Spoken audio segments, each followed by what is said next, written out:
From the 3Degrees discussion studio, I'm your host, Mike Vasquez. This is a podcast devoted to the stories behind the innovators, entrepreneurs, and leaders in the 3D printing industry.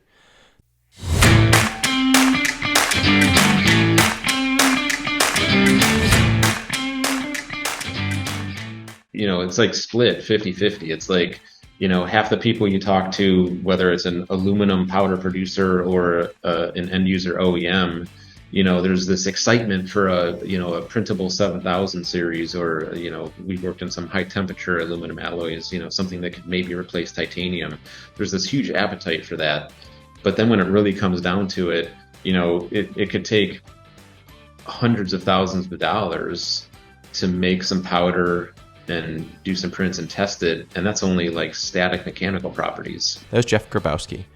Jeff is recognized as an international thought leader in advanced materials design and commercialization across key industries, including space, aerospace, medical, automotive, high-performance racing, energy, consumer electronics, and many others.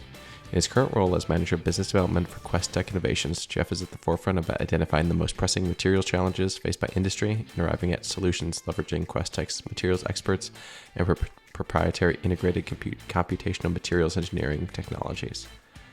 He's actively helping develop and execute QuesTek's strategy for complete materials digital transformation of its business in partnership with the world's most innovative materials producers and end users. Before we get started, head over to www.3degreescompany.com and subscribe to the podcast. Remember, you can listen to the show anywhere you download your podcast, including Spotify, Apple, Amazon, or Stitcher. Also, if you or anyone in your company are looking for materials, qualification, or general additive manufacturing support, reach out to the team through our website or via email at info@3degreescompany.com. All right, Jeff, thank you so much for joining the show today. Excited for the conversation. Like we do with all of our guests, we always start at the beginning. So maybe quick intro, kind of where were you born, kind of how'd you grow up, and kind of get on that path towards work in the kind of technical additive manufacturing space. Yeah, good to see you, Mike. Thanks again for having me and thinking about QuesTek and what we do in metal additive. I guess, personally, I grew up in southwest suburbs of Chicago, LaGrange. Basically lived there my whole life until I went to college. I guess my pathway to a technical life, probably started with a love of numbers as early as I can remember, kind of math. Probably, I don't know, whenever you really start getting into that, fourth or fifth grade or so. And just was always started with math, loved math. Eighth grade, I was voted by the math teachers as the one with the most capability in math. So I won our eighth grade mathematics award. I kind of joke with people that the only activity I did for 4 years in high school was math team. So I did math team in high school for 4 years. You basically, after school, you practice math problems, and then you go and a mathlete. Right? Yeah, exactly. Mathlete, you got it. So that was kind of the early part. And I would say too, right around getting into high school, I kind of developed a new best friend at the end of grade school, and his older brother was 3 years older and kind of really into like science and things. And his dad was the physics teacher and one of the math team coaches in high school. So I had kind of an older, my friend's older brother that I looked up to that was really into kind of the sciences, and then their dad that was kind of encouraging me to get on the math team to begin with, and took AP chemistry and physics and calculus in high school. So I knew, kind of in high school, I probably shifted to more like science because there's the numbers base or the math base with that. And yeah, just applied to an engineering school at University of Illinois. Actually started out in electrical engineering. Didn't really meld with my mind very well. I didn't like working with circuits and things like that, at least the theoretical calculation of electrical engineering problems. And yeah, just transferred into material science at Illinois my sophomore year and just loved it. Fell in love with it from that point forward, and basically been in it my whole career.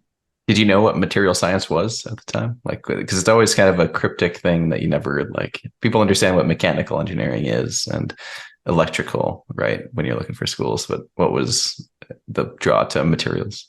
Yeah, no, it was probably a dislike for electrical engineering, and really kind of randomly running into a kid from my high school on campus. And he was actually my undergrad is in ceramic engineering. He was in ceramic engineering. He said, you should come check the department out. It's awesome. And he kind of described what it was, and the combination of physics and chemistry.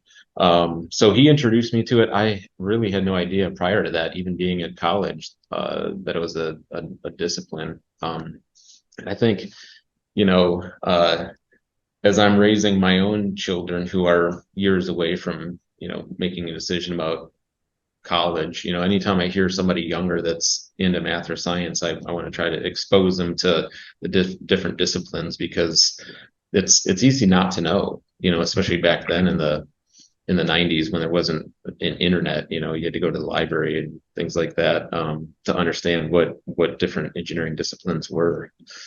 But no, didn't know about it really beforehand, and just fell in love with it. So as you started your kind of career path on the materials side or like academic path, did you have a sense of where you wanted to take that? Was it more school? Was it like a type of company or type of industry you wanted to work with? Yeah, at the end of undergrad, I really wanted to keep taking classes and kind of keep doing research, but I really didn't want to commit to another 4 or 5 or 6 years for a PhD. So I continued schooling at Northwestern in materials engineering.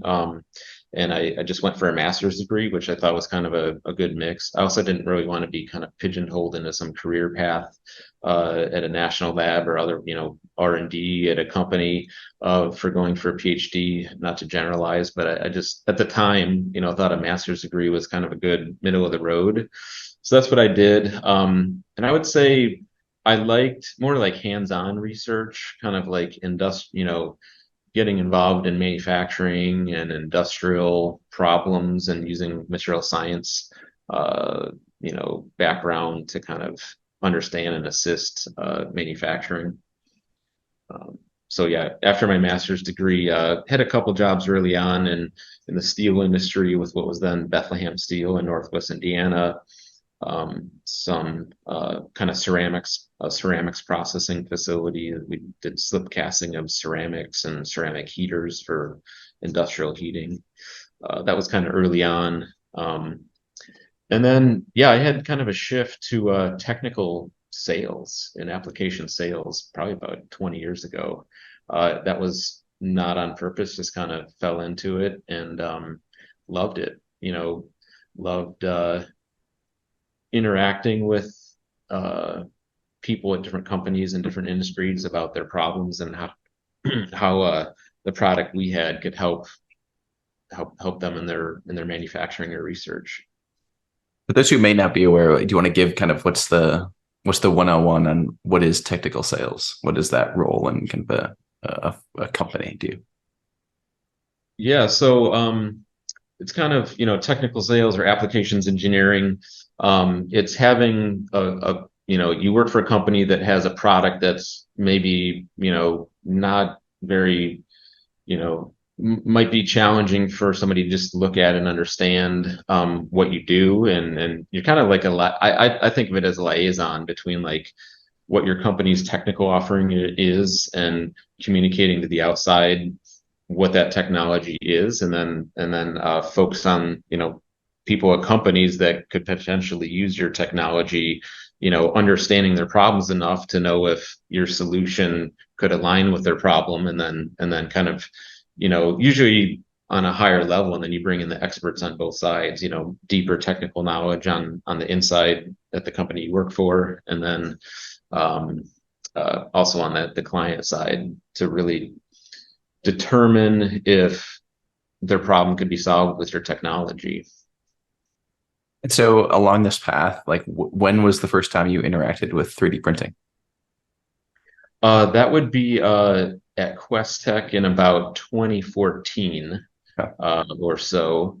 And maybe to give a real high level background at QuesTek, I've been at QuesTek since 2010, about 13 years. But and as a company, we've been around for 25 years in computational modeling and materials engineering, which is basically um, using using software and computational approaches, physics-based models to understand a material system, predict the microstructure, and predict properties based on inputs of composition and processing, which is different than traditional methods, which are trial and error methods, but which take a lot longer and are more expensive generally. But QuesTek, we do a lot of government-funded research, a lot of research directly with industry, and I know additive has been around for 30, years, 30 plus years, and depending on how you define it, longer than that. QuesTek really started getting into it kind of in the mid 2010s, 2013, 2014, with funded programs from government and industry. Me personally, my first project, and I think it was with one of your prior guests, Craig Bryce and Brian Rosenberger from Lockheed.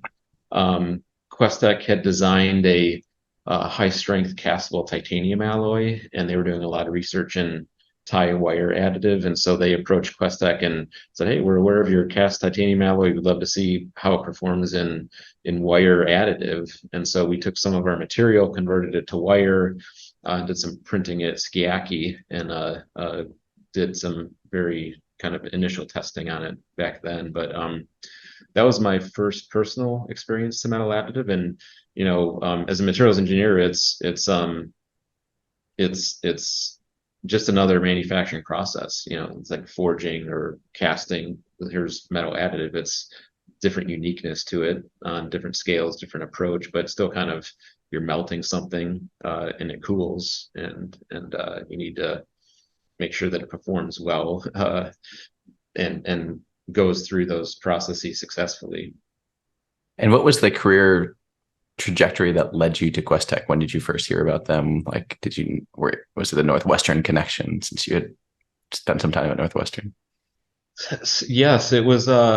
They were forming right as I was graduating, because I went to grad school at Northwestern, and master's program was 96 to 98. QuesTek formed in 97.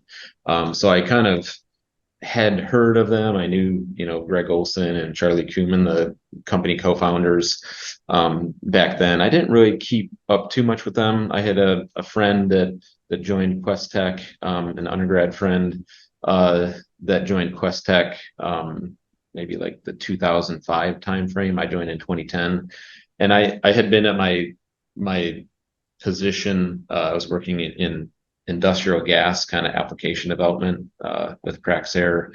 I was kind of maybe 7 years into it and looking for a change of industry, and was talking to my friend, and I knew he worked at QuesTek, and they said they were looking for a technical salesperson at QuesTek. So that was back in 2009, 2010 timeframe, and interviewed and got the job back then, and been here since. And why don't we dive a little bit deeper into kind of QuesTek? So you mentioned there's computational modeling, and you do some research programs. Like what's the business, or I guess what's like, as you guys do contract research, or like companies come to you and say, "Hey, we need an alloy that does this. Can you make it for us?" Like what was like the early concept of what you guys were working on, and maybe how has that matured? What do you guys kind of do mostly today? Yeah, that's a great question, because we've certainly undergone an evolution over the 25 years. We were basically founded on this premise of being able to design new materials, achieving targeted properties that are defined by the client. And we've gotten, still predominant revenue source for us percentage wise is government funding. So we go after a lot of government funding, and they tend to fund really high risk research. Like, hey, could you design an IOBM alloy for next gen turbine blades that could, achieve these properties? And we'll work with an OEM and and work on a program like that. But it's really high risk, but it would be high reward if you're successful. So we get hired mostly by the government. A lot of programs for alloy design. A lot of it is model development. How do you really develop robust models that are accurate to reality? And we do work on a growing number of programs directly for industry, and I'd say a lesser percentage of those is pure alloy design because it is so high risk and time consuming, even with computational methods. But a lot of that is kind of looking at their current state. What material are they using? And maybe they want to maintain all of their properties, but just increase one, like toughness or strength or corrosion resistance. And how do you tweak the composition? How do you tweak the heat treatment to do that? I'd say the biggest shift for us, we're have always been a services provider, go after government funding, work with industry, and try to get programs funded by industry for the problems. But we've been the last 18 months or so really focused on developing a software that will allow industry or government clients to subscribe to our software and do all this modeling and design themselves in-house. We just released ICMD in July, so it's about a month old, and it builds upon 25 years of programs where we've been able to calibrate and fine-tune models, build our own databases of properties of the elements, and integrate everything in a very user-friendly way. It's called ICMD. Launched in July, and we're seeing a lot of interest in it from alloy producers and OEMs as well as the government. And I think in some, definitely in some of our programs, there's a sensitivity for the client to share with us what they're working on or like details of what they've tried in the past that worked or didn't work. And with the software, it'll be a black box to us. We won't know, whatever models they run, whatever calculations they make will be on their side, and we won't know at all what they're working on. So we think it should open up some doors too with folks to do all this modeling themselves. And so, I mean, from a US perspective, how many of the can you maybe talk a little bit about like the actual making of the material? So you guys create a recipe that has a target use case, target properties. Then what's the next step? Do you have to go to a carpenter or whoever it may be to say like, hey, can you make us this? Like, how does that work? Or do you guys get much into that space to like prove it out?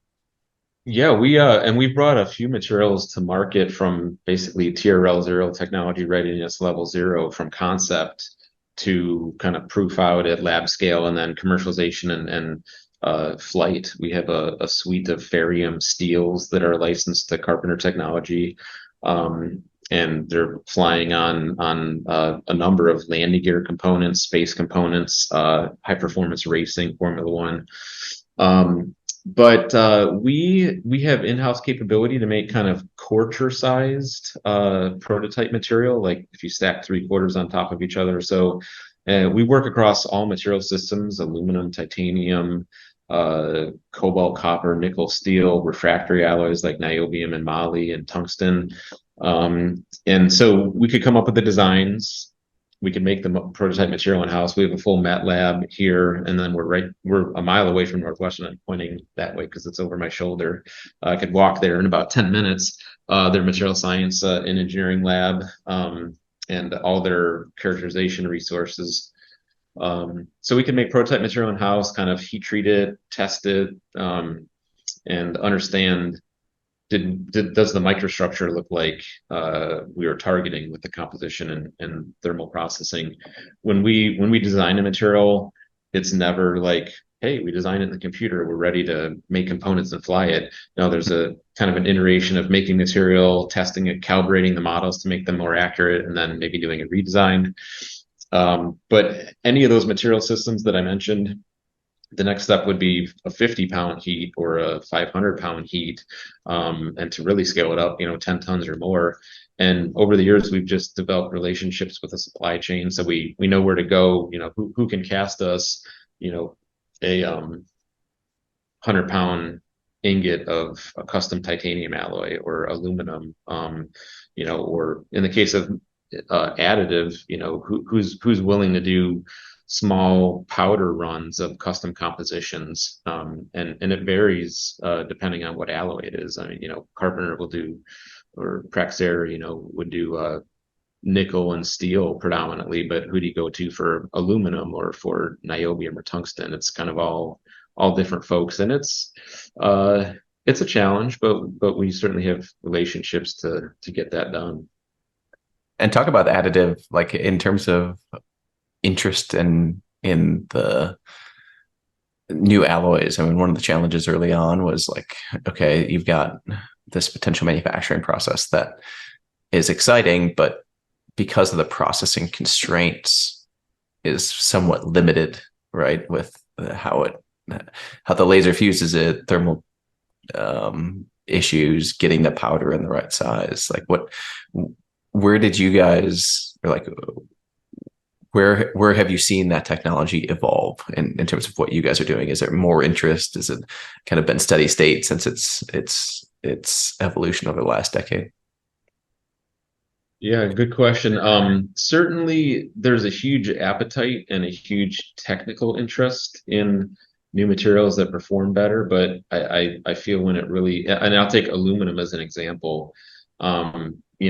I've heard, and I'm sure you in your discussions, given some of the work you do in metal additive, there's kind of like two, it's like split 50-50. It's like, half the people you talk to, whether it's an aluminum powder producer or an end user OEM, there's this excitement for a printable 7000 series, or, we've worked in some high temperature aluminum alloys, something that could maybe replace titanium. There's this huge appetite for that. But then when it really comes down to it, it could take hundreds of thousands of dollars to make some powder and do some prints and test it, and that's only like static mechanical properties. Well, what about corrosion? What about fatigue? Which is there's a lot of, in aerospace, that might be willing to pay for printable aluminum. There's a lot of fatigue prone applications or fatigue limited. So there's this extreme interest, but then when it comes down to it, there's like this apprehension to do anything with it, and then there's the cost aspect, and when you really get down to it, well, yeah, actually we can't really justify the cost for it. So I don't know, it's been evolving. There's a lot of technical interest. I think that's actually an opportunity for computational materials engineering, though. Our software and our, we're asked a lot of times to kind of try to quantify the variation of properties given variation in the inputs of the composition, the print parameters, the heat treatment, and there's obviously a lot of variability machine to machine, on one model, or across, like a 3D systems machine to an EOS machine or something. And I think you're on an ASTM committee. Are you on the F42 committee, or you've been involved in that? Over times, I'm probably a delinquent member because I don't show up to enough working groups. But at points, yes, of course. Yeah, so you're aware of the complexity of all that, but we're trying to use computational approaches to kind of accelerate that and reduce the risk, and say, hey, you don't have to do all this testing, or you don't have to go down, a MMPDS design allowables path. We could kind of predict earlier on what you'd expect after, variations in across powder suppliers and lot-to-lot chemistries and printing and heat treatment. But I don't know. It's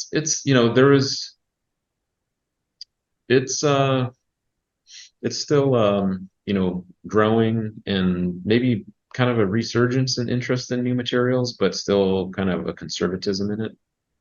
Do you see more powders, or you mentioned your first effort was with the wire fed work that Sayaki is doing? Like, do you see a mix of 50-50, or where do you see more of the interest? we've probably, I'd say powder bed fusion is our biggest kind of technology. Second to that would be powder blown DED technologies. Least would be binder jet, some wire programs for bigger components like aircraft structures and things like that. Um, but no, it's a pretty good mix.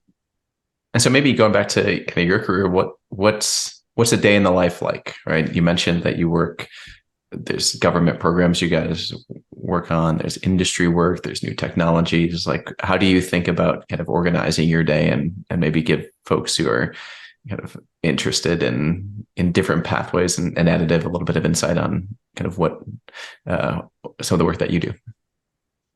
Yeah, and I'll focus on the additive part. I'd say my function at QuesTek, I mean, my primary function is to identify industrial problems and kind of future materials performance directions that companies would like to go and they're struggling to go. And maybe it's a manufacturing problem of variability in performance, or they're looking for new materials for 10, 20 years down the road. Um, and so that could be casting, it could be forging, it could be additive. So maybe a third to half my conversation, I'd say, yeah, a third to half my conversations are metal additive. And I to kind of go back to the trends, I think, and you've probably seen this too. I've been surprised that some of the largest corporations in the world, who even as recently as like a year or two ago, when you have a conversation with their advanced manufacturing teams or their materials teams, they still know very little about metal additive. Like they're just starting their endeavors in metal additive. Like, yeah, we've been asked to look into it and see how it could, benefit our business. It's like, wow, you're, I would have thought that your company would have been further ahead than that. But that seems to be kind of trickling away. Like people seem to be a lot more educated on even what it is and what could it do. But it could be, I go to a lot of conferences, so it's kind of meeting people and following up on conversations at conferences. We have people reaching out for us all the time on this problem in metal additive, or can you help with that? So it's having initial conversations with folks, understanding their problems or their direction, kind of again assessing, does QuesTek have the capabilities to help, and if so, bringing in the right technical resources on the QuesTek side, whether it's one of our experts in nickel to help out a client interested in nickel, or somebody who is having printability problems and cracking, and bringing in the technical folks at QuesTek that can help model and understand the root cause, the origins, and remedies to prevent a material from cracking in additive. So it's kind of any given day, it's a range of initial conversations with clients through like very complex problems that they're looking to resolve, and then once we close a program, or start a program, then it's being involved in the evolution of the technical support and delivery of the proposed program. And really it's aerospace is one of the major, space and aerospace, because there's a lot of funding there, and also I think the increased cost of metal additive in some cases could be justified more easily, but we have conversations all the time in oil and gas or consumer electronics, medical device. There's another one, where there's certainly cost justification is easier than like oil and gas, let's say. But Sure. Awesome. And so a couple more questions. As you look out, I mean, we're kind of getting into Q4 of the year. What are you excited about in terms of technologies or things that you're seeing in the additive manufacturing space? I mean, you've got your new software out, so there's that. But like, how are you seeing kind of the evolution of the industry mix into just general trends that you guys are working on? wow, that's a really good question.